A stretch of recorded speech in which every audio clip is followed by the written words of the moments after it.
Pablo Escobar a créé l'industrie de la cocaïne. Il a mis au point un réseau de distribution qui lui a permis d'amasser plusieurs millions de dollars. Sa survie dépendait de la terreur qu'il savait inspirer. Il a ainsi fait des choses abominables.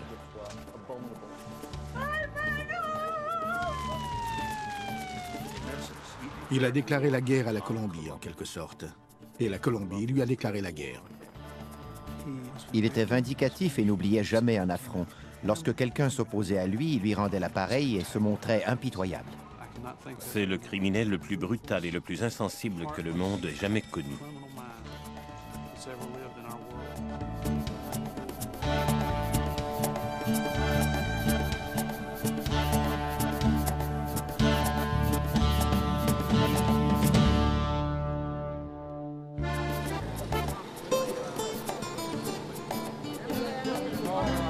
Au printemps 2002, une foule se rassemble devant une église de Medellín, en Colombie.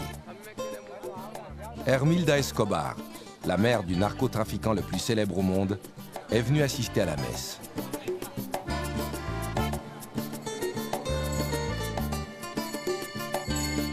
Es una costumbre desde él murió. El 2 de cada mes se le manda a celebrar su misa aquí con la asistencia de todas las maestras jubiladas. Hermilda Escobar croit ainsi rendre un hommage mérité à son fils Pablo, qui est toujours considéré comme un héros à Medellín.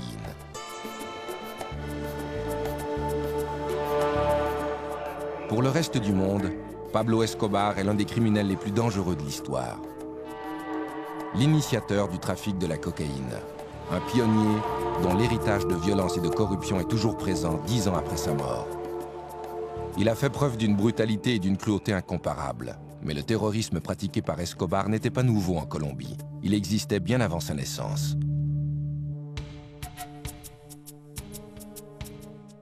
Vers la fin des années 1940, la Colombie est déchirée par une guerre civile opposant le Parti conservateur au pouvoir et les libéraux. Cette violence donne naissance à un groupe de hors-la-loi connu sous le nom de banditos. Ces gens n'ont de loyauté qu'envers eux-mêmes. Ils viennent des régions rurales et pauvres, et ils terrorisent les citoyens des classes aisées. Le peuple les considère comme des héros. La population de la Colombie, peut-être parce qu'elle était opprimée par le gouvernement ou harcelée par les révolutionnaires et les groupes paramilitaires, éprouvait de la sympathie pour les banditos.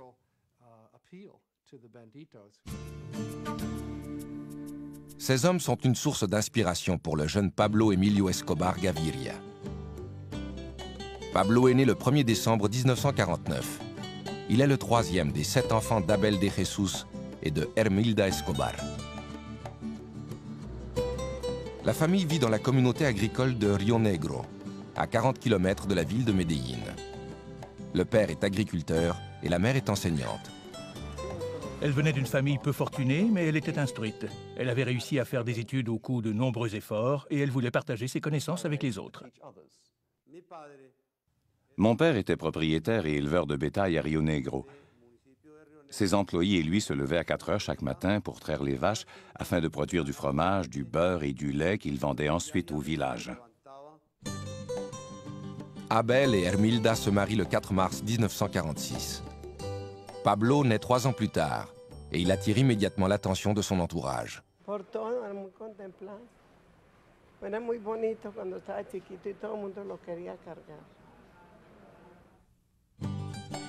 Lorsque Pablo entre à l'école, sa mère est devenue la principale source de revenus de la famille. Et c'est elle qui dirige la maisonnée. Elle enseigne à ses enfants la valeur de l'éducation et la charité. Elle était une bonne mère, une mère traditionnelle. Pablo, ainsi que ses frères et sœurs, étaient beaucoup plus attachés à elle qu'à leur père Abel. Nos parents nous ont tous deux donné de précieux enseignements. Ils nous ont appris à travailler très fort et surtout, ils nous ont appris à tenir parole. Escobar se plaisait souvent à dire qu'il avait vécu son enfance dans la pauvreté, mais c'était faux. Il appartenait à la classe moyenne et sa famille survivait sans difficulté. Les Escobar se déplacent d'un village à l'autre, là où la mère de Pablo peut trouver du travail comme enseignante. Quel que soit l'endroit où vit la famille, elle n'est jamais à l'abri de la violence qui sévit dans le pays. Nous avons beaucoup souffert, car ma mère enseignait dans une école subventionnée par le Parti conservateur. Un jour, des rebelles du Parti libéral sont venus. Ils ont incendié l'école et ils ont tenté de nous tuer, ma mère et nous. Mais l'armée est venue et nous a sauvés. Pablo a grandi à une époque où la violence était omniprésente en Colombie. Sa mère suppliait le ciel de l'épargner et promettait de construire une chapelle à la Sainte Vierge s'il avait la vie sauve.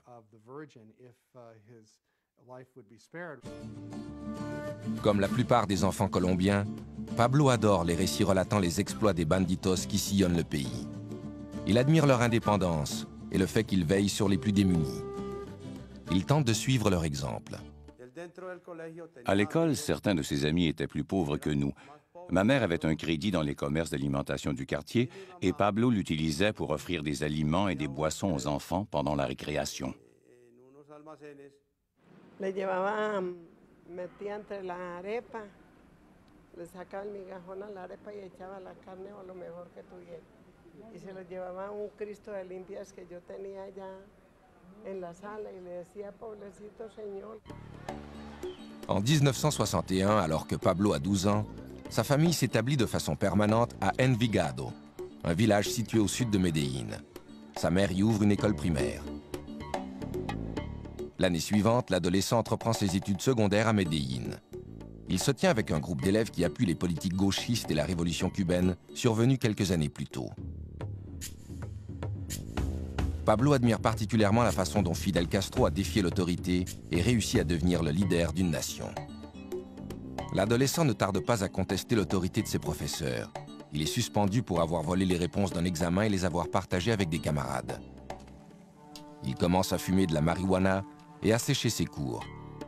En 1966, le rebelle de 16 ans a abandonné ses études. Pendant un certain temps, il se contente de dormir toute la journée et de fumer de la marijuana jusqu'à l'aube. Il rêve de devenir millionnaire, mais n'éprouve aucun intérêt pour les emplois traditionnels. Il s'est retrouvé devant un dilemme. S'il voulait réussir, il devait changer de vie, entreprendre des études collégiales ou alors se joindre à un groupe de criminels. L'adolescent passe de plus en plus de temps dans les rues malfamées de Medellín. Cette ville est un repère de criminels et Pablo ne tarde pas à découvrir de nouvelles façons de gagner de l'argent rapidement. On a raconté que Pablo Escobar avait commencé par voler dans les cimetières des pierres tombales, dont il effaçait les inscriptions pour ensuite les revendre. Pablo se découvre un talent de leader. Il forme bientôt sa propre bande et perfectionne ses techniques criminelles. Il a réalisé que s'il volait des voitures, il pourrait en vendre les pièces sur les marchés d'occasion. Puis, il a fait un pas de plus et a pratiqué l'extorsion. Payez-moi et je ne volerai pas votre voiture. Pablo récompense ses complices en leur offrant les voitures qu'il a volées. À 21 ans, il compte déjà plusieurs supporters et leur nombre s'accroît sans cesse. En 1971, un riche propriétaire terrien nommé Diego Echavarria est victime d'un enlèvement. Son corps sera retrouvé plus tard, il a été torturé et étranglé. Echavarria n'était pas un personnage populaire à Medellín. C'était un riche industriel et beaucoup de pauvres gens le détestaient. L'affaire ne sera jamais éclaircie, mais Escobar s'empresse de revendiquer le meurtre. Cet incident a démontré qu'il ne craignait pas de s'opposer aux échelons supérieurs de la société de Medellín.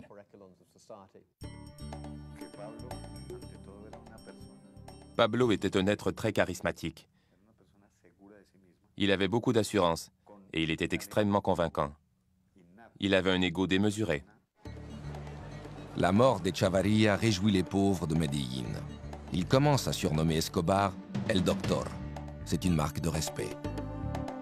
Pendant que la réputation d'Escobar s'étend en Colombie, un changement social important se produit aux États-Unis. Au cours des années 60, la marijuana a été très populaire chez les jeunes Américains. Mais la génération du moi des années 70 recherche une drogue plus dure et plus stimulante. La cocaïne devient rapidement la drogue de l'heure en Amérique. Elle permettra bientôt à Pablo Escobar d'édifier son empire criminel.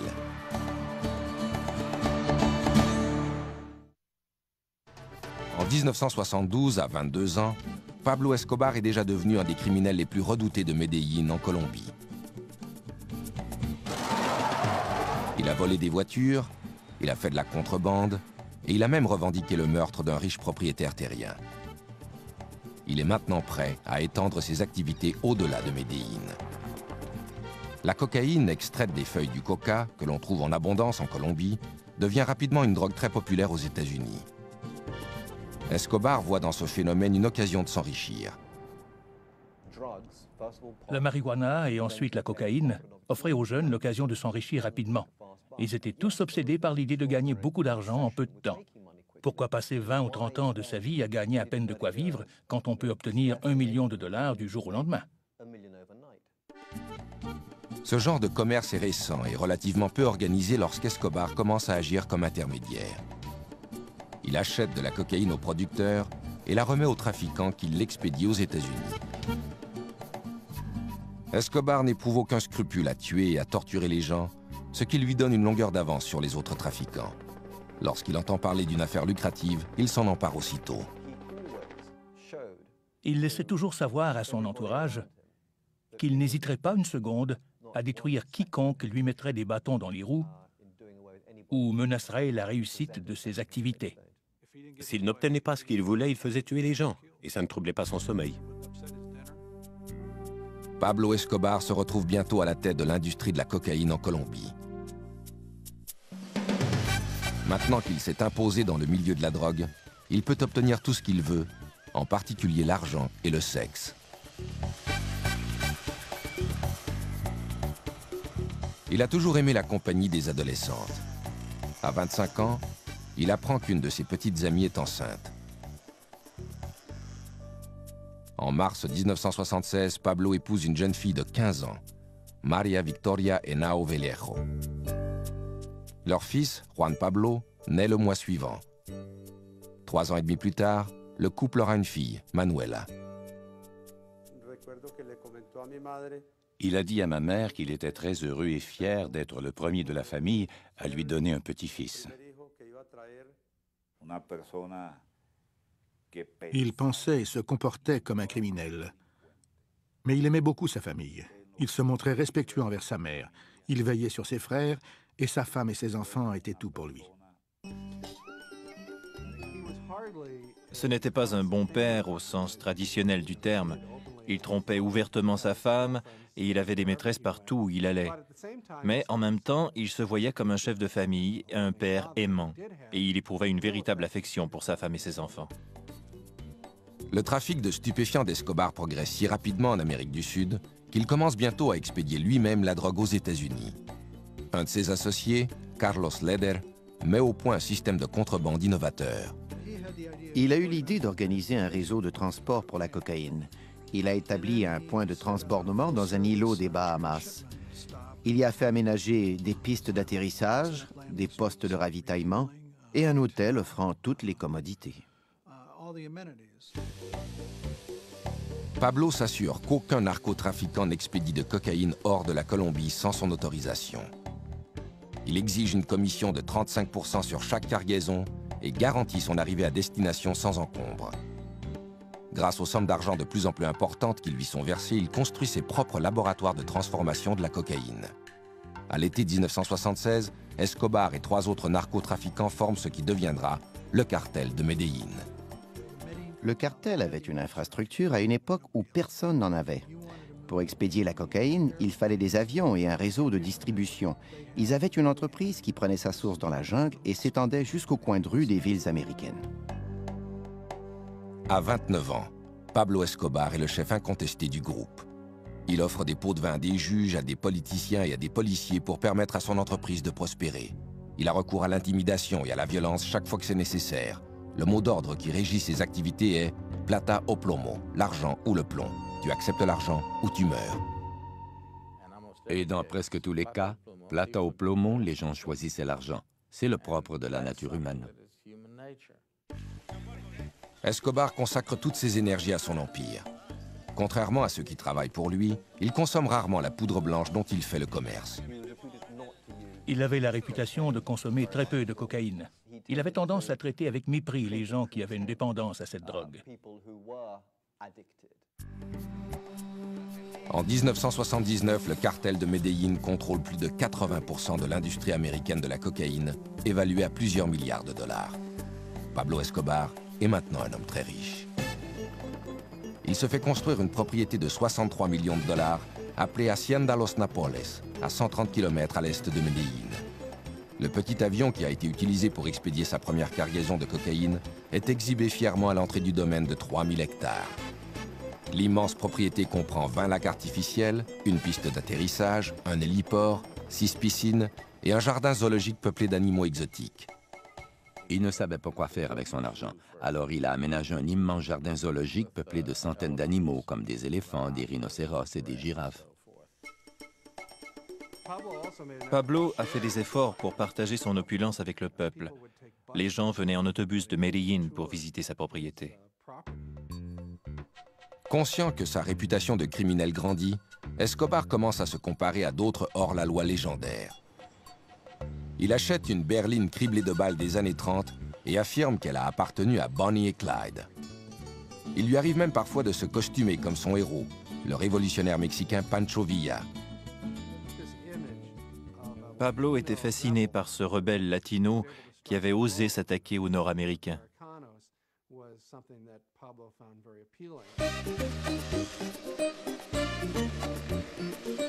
Derrière les portes closes de son domaine exotique, le baron de la drogue organise des fêtes extravagantes où il satisfait son penchant pour les jeunes filles d'âge mineur. Escobar et ses supporters ramassaient des écolières dans les rues d'Envigado après la classe et il les invitait à les accompagner. Si par la suite ces jeunes filles faisaient des problèmes parce qu'elles se plaignaient à la police ou à leurs parents, ou qu'elles risquaient d'en avoir trop vu, elles étaient éliminées sans aucun scrupule.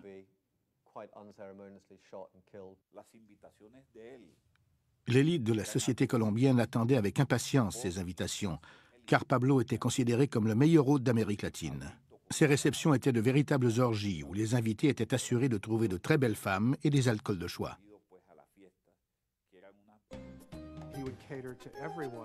Il offrait de quoi satisfaire tous les goûts, légitimes ou non. De la drogue et aussi de très jeunes filles.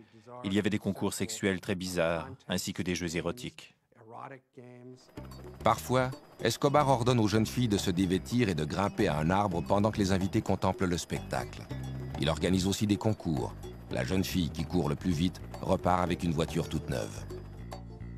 La femme de Pablo, Maria, connaît l'existence de ces rencontres à caractère sexuel, mais elle accepte de fermer les yeux afin de rester mariée à l'un des hommes les plus riches de la Colombie. De plus, Pablo est un père dévoué à ses enfants. Un jour, alors que Manuela avait 2 ans, son garde du corps lui a offert de la porter, de la changer et de partager avec lui les tâches quotidiennes. Pablo a refusé tout net. Il a dit que le jour où il ne pourrait plus s'occuper de son enfant, il ne serait plus Pablo Escobar. Escobar veut être considéré comme un grand homme.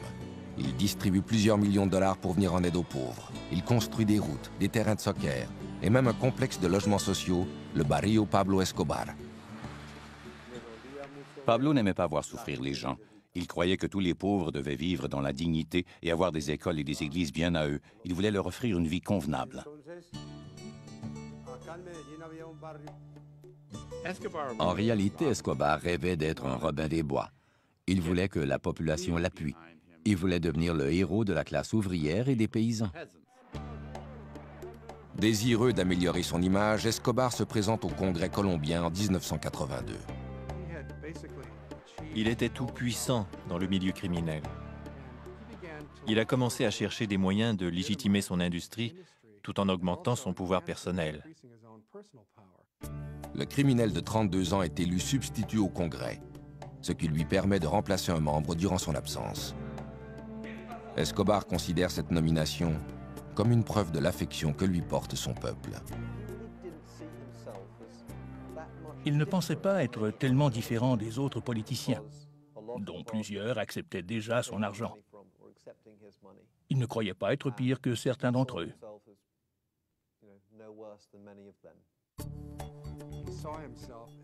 Il se considérait comme un grand homme, et son argent lui permettait de réaliser ses désirs les plus extravagants. Après avoir rêvé d'un parc d'animaux exotiques et de très jeunes filles, il a rêvé de devenir président de la Colombie. Escobar ne tarde pas à découvrir que sa popularité ne s'étend pas jusqu'à la capitale du pays, Bogota.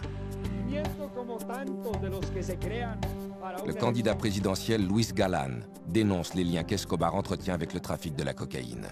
Et le ministre de la Justice, Rodrigo Lara Bonilla, entreprend de mettre un terme aux contributions électorales liées au commerce de la drogue. En janvier 1984, Escobar est expulsé du Congrès. Sa carrière politique est terminée, mais il n'a pas l'intention de s'éclipser discrètement. 3 mois plus tard, il fait assassiner Bonilla. Ce meurtre a été commis selon la tradition du cartel. 2 hommes, dont l'un était armé d'une mitraillette, sont arrivés à motocyclette. La moto s'est approchée de la limousine de Rodrigo Lara Bonilla, qui était immobilisé à un feu de circulation. Le type assis à l'arrière a sorti son arme, il a fracassé la glace de la voiture et lui a fait exploser le crâne. Les gens ont réalisé que cet homme venait de tuer un membre du cabinet. L'assassinat de Bonilla a été une étape importante dans l'escalade du terrorisme exercé par Escobar pour obliger la Colombie à se soumettre. Pendant que la Colombie combat le terrorisme financé par les narcotrafiquants, les États-Unis entreprennent leur propre guerre contre les stupéfiants.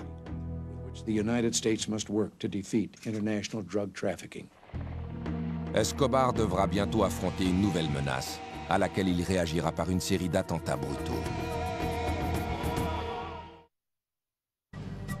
Vers le milieu des années 80, l'empire de la cocaïne de Pablo Escobar tient la nation colombienne à sa merci. 4000 km plus au nord, le président des États-Unis a déclaré la guerre aux stupéfiants. Il en a fait un mandat prioritaire de son administration. Les États-Unis exerçaient de plus en plus de pression sur la police, l'armée, le gouvernement et le système judiciaire colombien afin de mettre fin au trafic des stupéfiants. Le gouvernement colombien accepte de laisser les États-Unis extrader les trafiquants qui expédient de la drogue en Amérique. Lorsqu'ils étaient arrêtés et condamnés en Colombie, ils étaient rapidement libérés. De toute façon, ils pouvaient continuer à diriger leur commerce de narcotiques pendant qu'ils étaient en prison. Ils savaient qu'ils ne seraient pas traités de la même façon aux États-Unis. S'ils comparaissaient devant un tribunal américain, ils auraient un procès, ils seraient condamnés et ils croupiraient dans une vraie prison. Ce serait alors la fin de leur entreprise. Ils avaient l'habitude de dire « Je préfère une tombe en Colombie qu'une cellule aux États-Unis ». En novembre 1985, Escobar et d'autres trafiquants de drogue décident d'unir leurs efforts et de montrer au gouvernement qu'ils n'ont pas l'intention de se laisser intimider.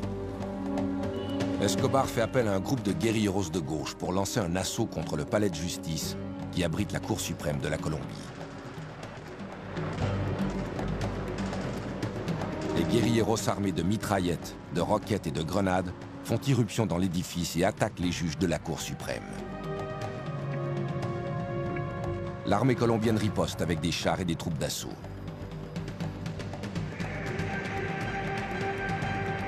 Au cours du siège, qui dure toute une journée, 97 personnes sont tuées, dont 11 des 24 juges de la Cour suprême.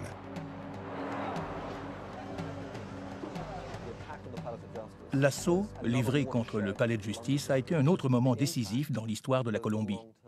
Il a eu un impact à long terme, car il a terrorisé le système judiciaire. Il l'a privé de plusieurs magistrats qui étaient de bons hommes, courageux et dotés d'un sens moral. Les guérilleros détruisent en outre les documents d'extradition. Ils ont réussi à convaincre la population colombienne que ces actes de terrorisme étaient attribuables à l'extradition. L'année suivante, la Cour suprême de la Colombie annule le traité autorisant l'extradition. Mais quelques jours plus tard, le traité est rétabli par le nouveau président de la Colombie, Virgilio Barco. Pablo Escobar craint à nouveau d'être déporté aux États-Unis. Il se fait construire des refuges un peu partout en Colombie. Il parvient à devancer les représentants de la loi grâce aux informations que lui fournissent les hauts fonctionnaires qu'il soudoie et les paysans qui lui restent fidèles. Ils alertaient Escobar aussitôt qu'ils apercevaient un hélicoptère ou qu'ils voyaient s'approcher un véhicule de police, ce qui lui donnait tout le temps voulu pour prendre la fuite.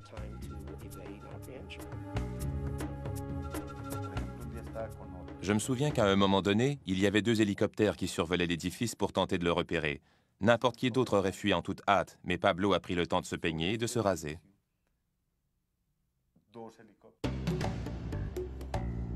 En 1989, alors qu'il est en fuite depuis plus de 3 ans, Escobar tente de conclure une entente avec le gouvernement colombien.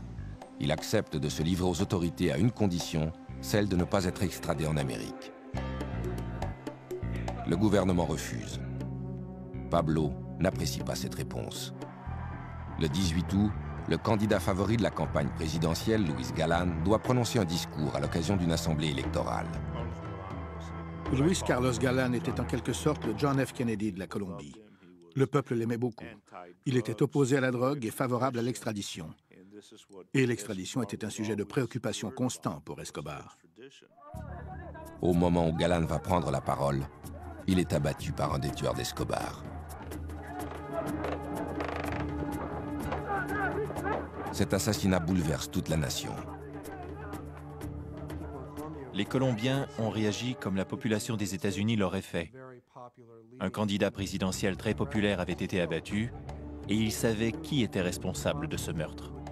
Ils ont commencé à considérer cet individu non seulement comme un criminel ou un hors-la-loi, mais aussi comme un ennemi de l'État. Mais Escobar n'en a pas terminé avec le terrorisme. 3 mois plus tard, le 27 novembre, il fait placer une bombe dans un avion de la compagnie Avianca. Le successeur de Luis Galán, le candidat présidentiel César Gaviria, doit voyager à bord de cet appareil. 3 minutes après le décollage de Bogota, l'avion explose, tuant les 107 personnes qui se trouvent à bord.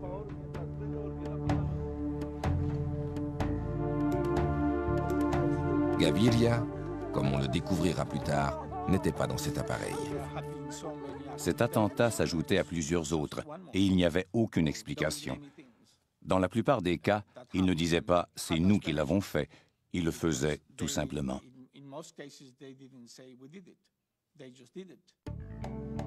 Pablo Escobar était peut-être un monstre de plusieurs façons, mais il n'était pas stupide et il n'était pas fou. Il ne faisait jamais rien sans raison.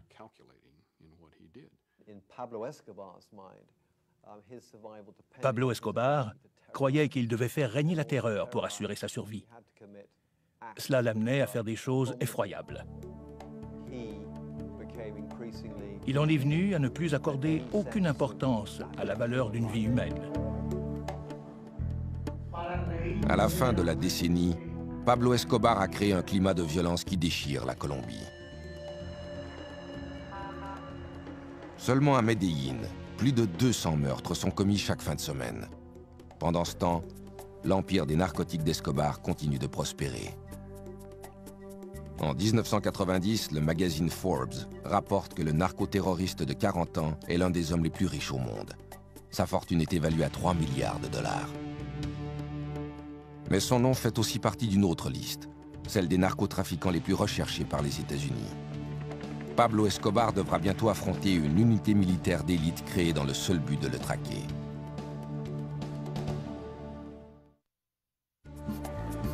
En 1990, le narcotrafiquant milliardaire Pablo Escobar est devenu l'homme le plus redouté de la Colombie et le criminel le plus célèbre au monde. Pour tenter de mettre un terme à ses activités, le gouvernement colombien forme une équipe d'intervention spéciale connue sous le nom de Bloc de recherche. Cette équipe se voit confier la mission de capturer Escobar. Elle était organisée par le gouvernement colombien et regroupait les meilleurs policiers des groupes d'élite, des représentants de l'armée et des services secrets, ainsi que des enquêteurs du ministère public. Le bloc de recherche bénéficie également d'un appui de taille, une équipe d'experts en surveillance venue des États-Unis.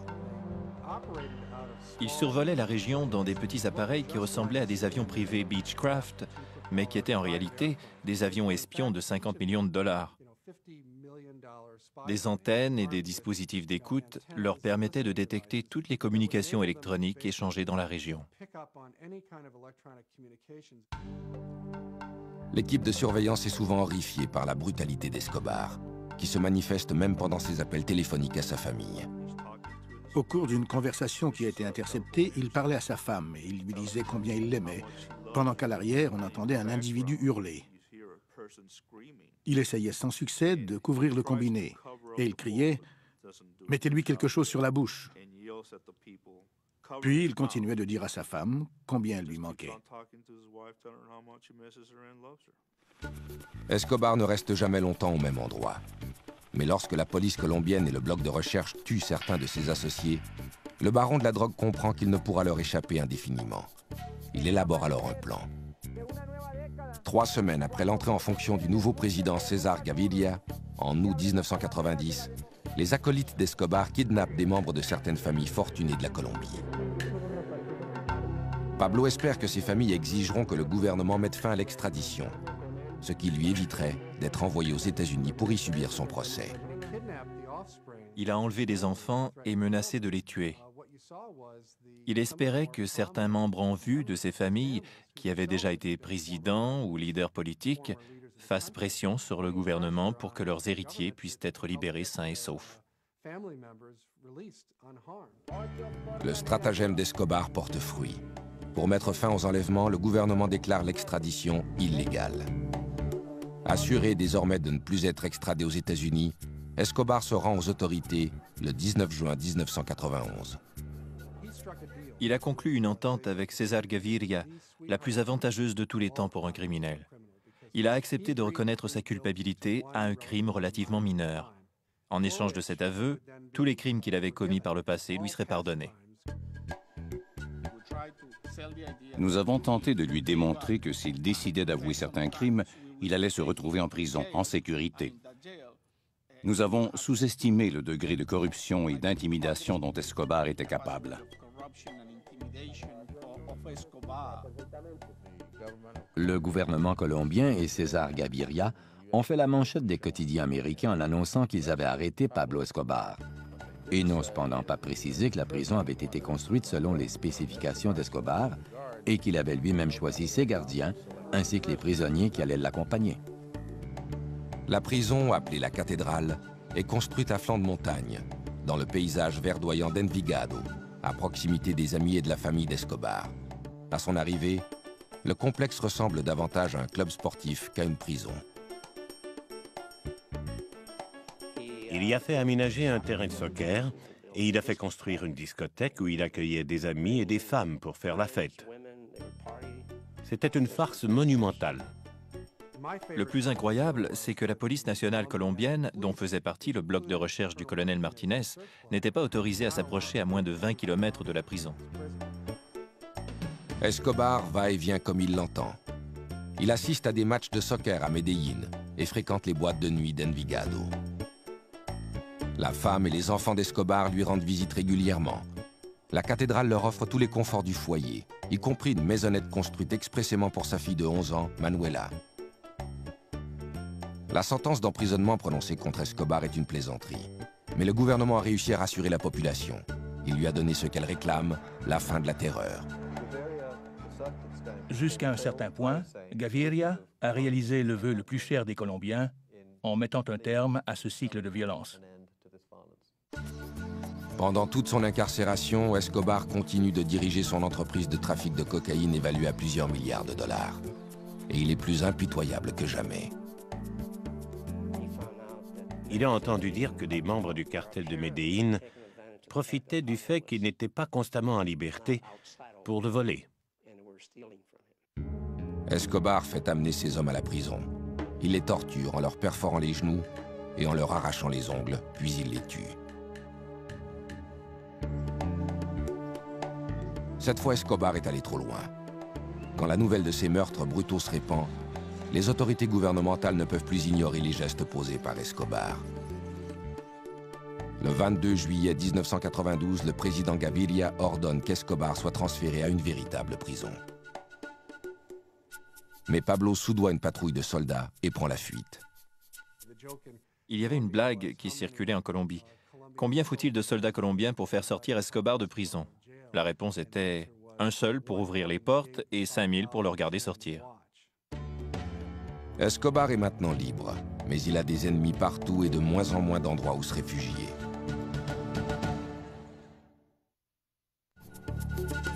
En juillet 1992, Pablo Escobar, âgé de 42 ans, est en cavale après s'être évadé de la prison La Cathédrale.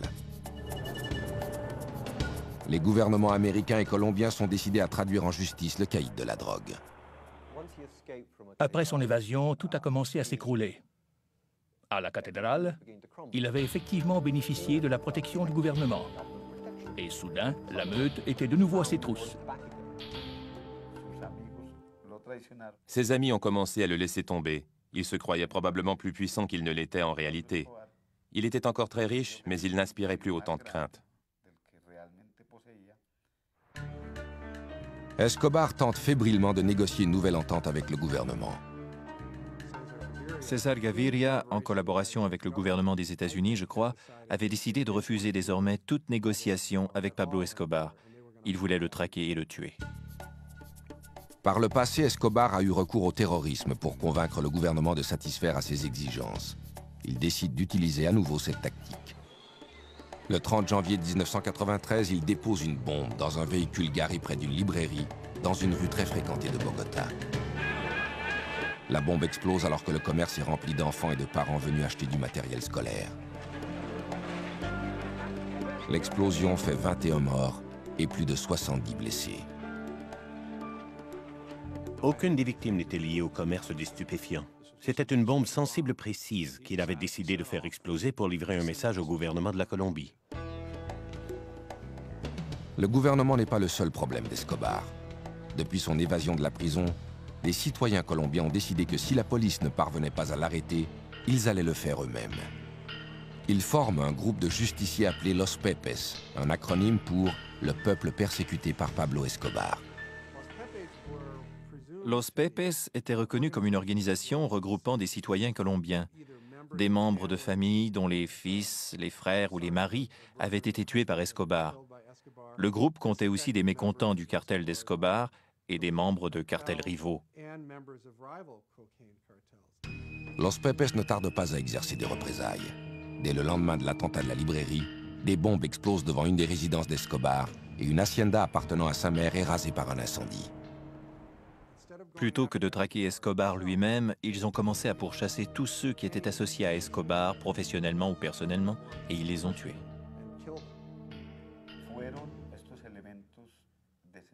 Pablo a commencé à douter de sa propre sécurité. Ils ont nui à ses gains financiers, ils ont touché ses proches.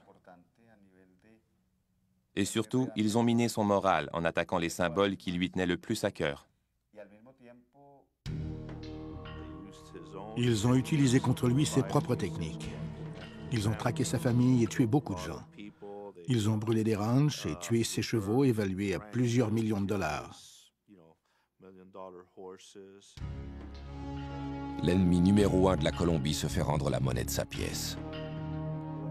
De moins en moins de gens étaient prêts à lui venir en aide pour lui permettre de déjouer les autorités. Par conséquent, il devait se déplacer de plus en plus fréquemment d'une cachette à l'autre.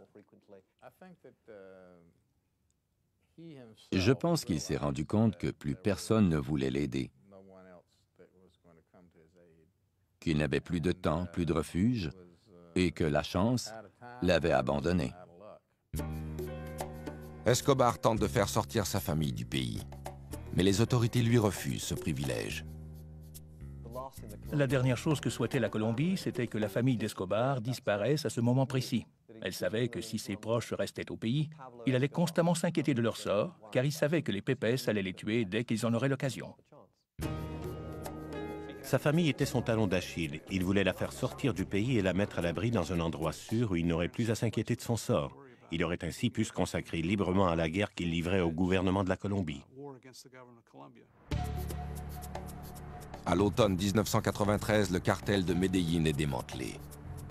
Mais c'est la famille d'Escobar qui occupe toutes ses pensées. Il ne l'a pas vue depuis un an et elle lui manque beaucoup. Le 1er décembre, Pablo célèbre son 44e anniversaire. Il sait qu'il est sous surveillance constante et il limite ses appels téléphoniques au minimum pour éviter qu'il ne soit retracé. Le lendemain de son anniversaire, il téléphone à sa famille. Nous attendions depuis 24 heures l'appel qu'Escobar allait sans doute faire à son fils Juan Pablo. Cette fois, la conversation a duré 5 minutes, assez longtemps pour que nous puissions le localiser. Le bloc de recherche découvre que l'appel provient d'une maison de Los Olivos, un quartier de la classe moyenne de Medellín. J'ai vu Pablo Escobar qui parlait au téléphone. À ce moment précis, nous avons échangé un regard et il a raccroché. Le lieutenant Martinez demande des renforts et les membres du bloc de recherche cernent la maison. Escobar est pris au piège.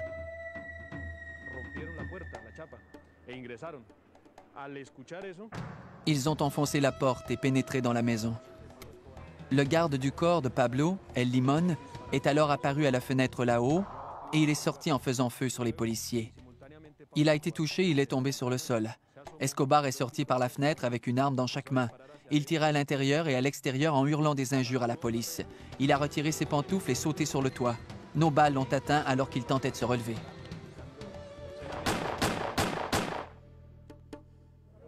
Escobar est atteint de 3 balles, dont une à la tête.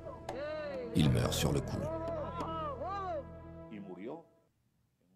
Finalement, il est mort comme n'importe quel malfaiteur. Cet homme, reconnu comme le pire criminel au monde, le narcotrafiquant le plus redouté de la planète, est mort comme le commun des mortels. Le 3 décembre 1993, des milliers de Colombiens envahissent les rues de Medellín pour les funérailles de Pablo Escobar. Certains sont venus pour célébrer sa disparition. D'autres pleurent la mort du Robin des Bois de Medellín. Le dernier et le plus impitoyable des banditos n'est plus.